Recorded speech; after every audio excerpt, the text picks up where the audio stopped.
Hi hello welcome back to my YouTube channel. ಹೇಗಿದ್ದಾರೆ ಎಲ್ಲರೂ? ನಾನು ಚೆನ್ನಾಗಿದ್ದೀನಿ, ನೀವು ಕೂಡ ಚೆನ್ನಾಗಿದ್ದೀರಾ ಅನ್ಕೋತೀನಿ.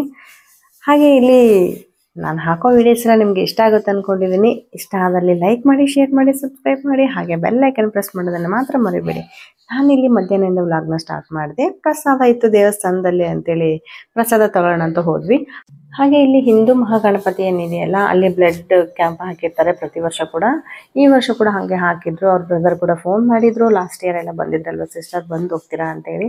ಓಕೆ ಬ್ರದರ್ ಆಯಿತು, ನಾನು ಬರ್ತೀವಿ ಅಂತ ಹೇಳಿದೆ. ರಕ್ತದಾನ ಮಾಡೋದ್ರಿಂದ ಯಾವುದೇ ಥರ ತೊಂದರೆ ಆಗಲ್ಲ, ಬಟ್ ಎಲ್ಲ ತಿಳ್ಕೊಂಡು ಮಾಡಿ ನೆಕ್ಸ್ಟ್ ಮಾಡೋರಾದ್ರೂ ನೋಡಿ. ಇಲ್ಲಿ ಮತ್ತೆ ಯಾರ್ಯಾರೋ ಬಂದ್ಬಿಟ್ಟು ಬ್ಲಡ್ ಡೊನೇಟ್ ಮಾಡೋದಲ್ಲ, ಯಾಕಂದರೆ ಏಜಿಗೆ ತಕ್ಕಂಗೆ ಮಾಡಬೇಕು ಅಂತ ಡಾಕ್ಟ್ರು ಕೂಡ ಹೇಳ್ತಾರೆ. 17 ವರ್ಷ ಒಳಗೆ ಇದ್ದವರು ಯಾರು ಮಾಡಲೇಬಾರ್ದು ನೋಡಿ.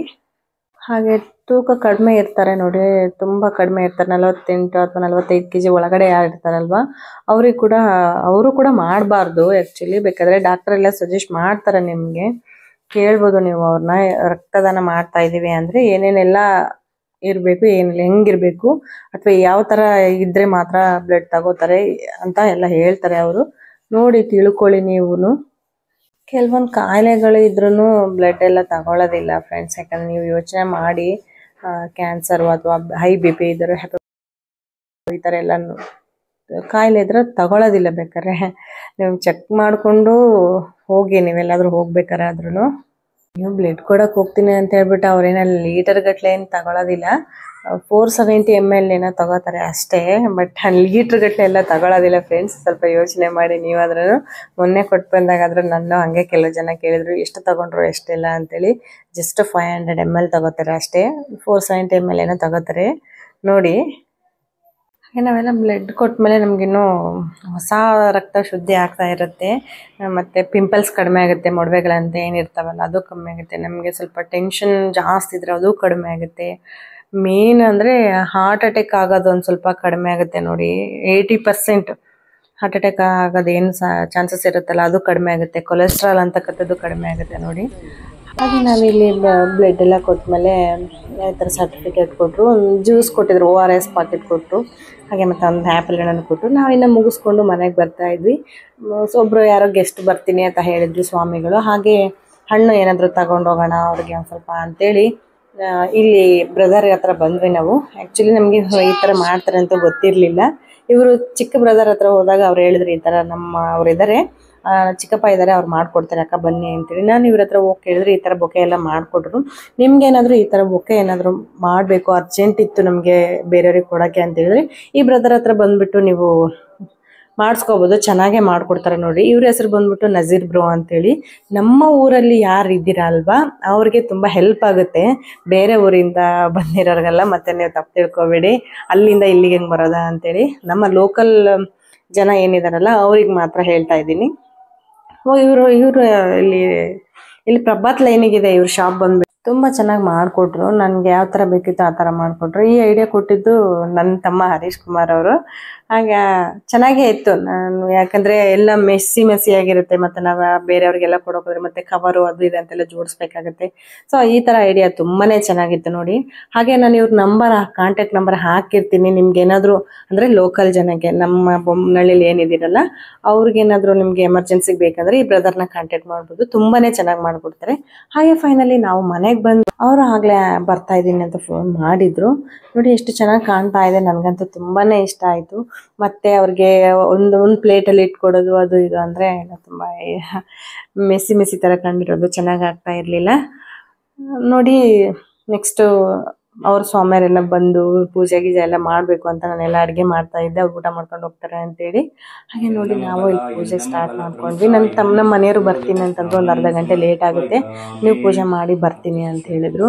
ಸೊ ಅದಕ್ಕೆ ನಾನು ನನ್ನ ತಮ್ಮ ಇಬ್ಬರು ಪೂಜೆ ಮಾಡಿದ್ವಿ ನೋಡಿ. ನಿಜ ಹೇಳಬೇಕು ಅಂದರೆ ನಾವು ಇವ್ರ ಹತ್ರ ನಮ್ಮದು ಒಂದು ಸ್ವಲ್ಪ ಮನೆಯದು ತುಂಬಾ ಕೆಲಸ ಪೆಂಡಿಂಗ್ ಓದ್ಬಿಟ್ಟಿತ್ತು ಫ್ರೆಂಡ್ಸ್. ಒಂದು ಸ್ವಲ್ಪ ಶೈಲಿ ಕೂಡ ಟಿ ಸಿ ತುಂಬಾ ಇದು ಫ್ರೆಂಡ್ಸ್. ಇನ್ನು ಯಾಕಂದರೆ ಮನೆ ಕಟ್ತಾ ಇದೀವಿ ಅಂದಮೇಲೆ ಕೆಲವು ಜನ ಸ್ವಲ್ಪ ಹಂಗೆ ಹಿಂಗೆ ಮಾಡೋದು ಜಾಸ್ತಿ, ಹಾಗಾಗಿ ತುಂಬಾ ಲೇಟ್ ಆಗ್ಬಿಡ್ತು ನಮ್ಮ ಮನೆ ಕಟ್ಟೋದಕ್ಕೆ. ಹಾಗಾಗಿ ನಾನು ತುಂಬ 1-2 ವರ್ಷ ಭಾಳ ಹತ್ರ ಅಡ್ಡಾಡ್ಬಿಟ್ಟಿದ್ದೀನಿ ನೋಡಿ. ಅಲ್ಲಿ ಇಲ್ಲಿ ಎಲ್ಲಿ ಹೋದ್ರೆ ನಮ್ಮ ಮನೆ ಸ್ಟಾರ್ಟ್ ಆಗುತ್ತೆ ಹಾಗೆ ಹಿಂಗೆ ಅಂತ ಹೇಳ್ಬಿಟ್ಟು ತುಂಬಾ ಕಷ್ಟಪಟ್ಟಿದ್ದೀನಿ. ಫೈನಲಿ ನಾನು ಇವ್ರ ಹತ್ರ ಹೋದ್ಮೇಲೆ ನನ್ನ ಮನೆ ಕೆಲಸ ಒಂದು ಸ್ವಲ್ಪ ಮುಂದುವರೆದಿದ್ದು ನಾನು ಈ ಮನೆಗೆ ಈಗ ಹೊಸ ಮನೆಗೆ ಇದ್ದೀನಿ ಅಂತಲೂ ಇವರೇ ಕಾರಣ. ಹಂಗಂತ ನಾವು ಕಷ್ಟಪಟ್ಟಿದ್ದೀವಿ ಫ್ರೆಂಡ್ಸ್. ಆ ಕಷ್ಟಕ್ಕೆ ಏನಾದರೂ ಮತ್ತೆ ಪ್ರತಿಫಲ ಸಿಗಬೇಕು ಅಂದರೆ ಅದಕ್ಕೆ ಕಾರಣ ಇವರೇ. ಯಾಕೆಂದರೆ ತುಂಬಾ ಅದು ಇದು ಅಂತ ಒಳ್ಳೇದೆಲ್ಲ ಹೇಳಿರೋದು ಇವರೇ.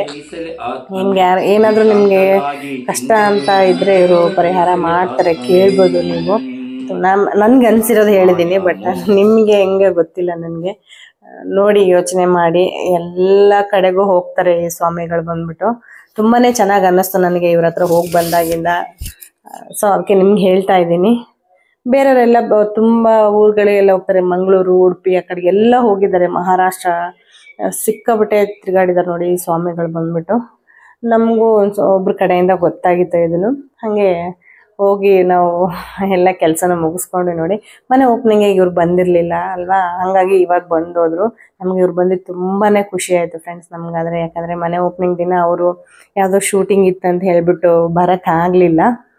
ಇವಾಗ ಬಂದಿದ್ದು ಖುಷಿನೇ ಆಯಿತು. ಹಾಗೆ ಅವ್ರಿಗೆಲ್ಲ ಊಟ ಎಲ್ಲ ಕೊಡಬೇಕಾಗಿತ್ತು. ನಾನು ಅಡುಗೆ ಎಲ್ಲ ಮಾಡಿದ್ದೆ ಆಲ್ರೆಡಿ, ಯಾಕಂದರೆ ಅವ್ರು ಬರ್ತೀನಿ ಅಂತ ಮುಂಚೆನೇ ಹೇಳಿದರು ನನಗೆ. ಸೊ ಹಂಗಾಗಿ ಅವ್ರಿಗೊಂದು ಸ್ವಲ್ಪ ಅನ್ನ ಪಲ್ಯ ಸ್ವೀಟ್ ಅಂತ ಎಲ್ಲ ರೆಡಿ ಮಾಡಿಟ್ಟು ಅವ್ರ ಹತ್ರ ಒಂದು 10 ನಿಮಿಷ ಕೂತ್ಕೊಂಡು ಮಾತಾಡೋಣ ಅಂತ ಮಾತಾಡ್ಕೊಂಡ್ವಿ. ಹಾಗೆ ಅವರು ಎಲ್ಲ ಊಟ ಮಾಡಿ ನಾನು ಹೊಡ್ತೀನವ, ಟೈಮ್ ಆಗ್ತಿದೆ ನನಗೆ, ಬೇರೆ ಎಲ್ಲ ಕಾಯ್ತಾ ಇದ್ದಾರೆ ಅಂತ ಹೇಳಿದರು. ಅವರು ಆ್ಯಕ್ಚುಲಿ ದಾವಣಗೆರೆಗೆ ಬಂದಿದ್ದರು. ಅಲ್ಲಿಂದ ನಮಗಿಲ್ಲಿ ಹತ್ರ ಅಲ್ವಾ, ನಾಗರಿ ಬೊಮ್ಮನಹಳ್ಳಿಗೆ ಬಂದೇ ಹೋಗ್ತೀನಿ ನಿಮ್ಮ ಮನೆಗೆ, ಹೊಸ ಮನೆಗೆ ಬಂದಿಲ್ವಲ್ಲ ಅಂತ ಅಂದರು. ನಮ್ಗೆ ಇನ್ನೂ ಸಂತೋಷ ಆಯಿತು, ಯಾಕಂದರೆ ಅವ್ರು ಬಂದು ಪಾದ ಇಟ್ಟೋಗೋದೇ ನಮಗೆ ಸಂತೋಷ. ಯಾಕಂದರೆ ನನ್ನ ಕಷ್ಟಗಳೆಲ್ಲ ಅವ್ರಿಗೆ ಅವ್ರು ಅರ್ಥ ಮಾಡ್ಕೊಂಡಿದ್ದಾರೆ. ಅವ್ರಿಗೆ ಗೊತ್ತು ನಾನು ಎಷ್ಟು ಕಷ್ಟಪಟ್ಟಿದ್ದೀನಿ ಈ ಮನೆಗೋಸ್ಕರ, ಎಷ್ಟೆಲ್ಲ ನಾನು ಕಣ್ಣೀರಿಟ್ಟಿದ್ದೀನಿ ಅಂತೇಳಿ. ಯಾಕಂದರೆ ಅಷ್ಟು ಕಷ್ಟ ಇತ್ತು ನಮಗೆ, ಅಷ್ಟೆಲ್ಲ ನಿಲ್ಲಿಸ್ಬಿಟ್ಟಿದ್ರು ಬೇರೆಯವರು ಕೂಡ. ಇರಲಿ, ಚೆನ್ನಾಗಿರಲಿ, ಅವರು ನಮಗೇನು ಬೇಜಾರಿಲ್ಲ. ಬಟ್ ನಾವೇನಂತ ನಮ್ಗೆ ಗೊತ್ತು, ನಮ್ಮ ಮನಸ್ಸಾಕ್ಷಿಗೆ ಗೊತ್ತು, ಆ ಭಗವಂತನಿಗೆ ಗೊತ್ತು ನಾವೇನಂತ, ನಾವು ಎಷ್ಟು ಕಷ್ಟಪಟ್ಟಿದ್ದೀವಿ ಅಂತ ಅವನು ಕಣ್ಣಾರೆ ನೋಡಿದ್ದಾನೆ ಕೂಡ. ಆಗಲಿ, ಎಲ್ಲರೂ ಚೆನ್ನಾಗಿರಲಿ, ಎಲ್ರಿಗೂ ಒಳ್ಳೇದಾಗಲಿ. ನಾವು ಯಾರಿಗೂ ಕೆಟ್ಟದ್ದು ಬಯಸೋದು ಬೇಡ. ನಮ್ಮ ಕಡೆಯಿಂದ ಎಷ್ಟು ಸಹಾಯ ಆಗುತ್ತೋ ಅಷ್ಟು ಮಾಡೋಣ. ಕೆಟ್ಟದ್ದು, ಮೋಸ, ವಂಚನೆ ಯಾವ ಬೇಡ ಅಂತ ಅನ್ಕೋತೀನಿ ನಾನಾದರೆ. ನನಗೆ ಅವೆಲ್ಲ ಮಾಡೋಕ್ಕೂ ಕೂಡ ಇಷ್ಟ ಇಲ್ಲ. ನಮ್ಮ ಮನೇಲಿ ಎಲ್ಲರೂ ಅಷ್ಟೇ, ನಮ್ಗೆ ಯಾವ ಥರನೂ ಇಲ್ಲ. ಬಟ್ ಬೇರೆಯವರೆಲ್ಲ ಯೋಚನೆ ಮಾಡ್ತಾರೆ, ಅದು ಹೆಂಗೆ ಯೋಚನೆ ಮಾಡ್ತಾರೋ ಏನೋ, ಅದು ದೇವ್ರಿಗೆ ಗೊತ್ತು ನೋಡಿ. ಹಾಗೆ ಅವರು ಕೂಡ ದಾವಣಗೆರೆಗೆ ಹೋಗ್ಬೇಕಿತ್ತಲ್ವ, ಇರಲಿ ಬಿಟ್ಟಾಕಣ, ಅವೆಲ್ಲ ಅವ್ರು ಇದ್ದಿದ್ವೇನು.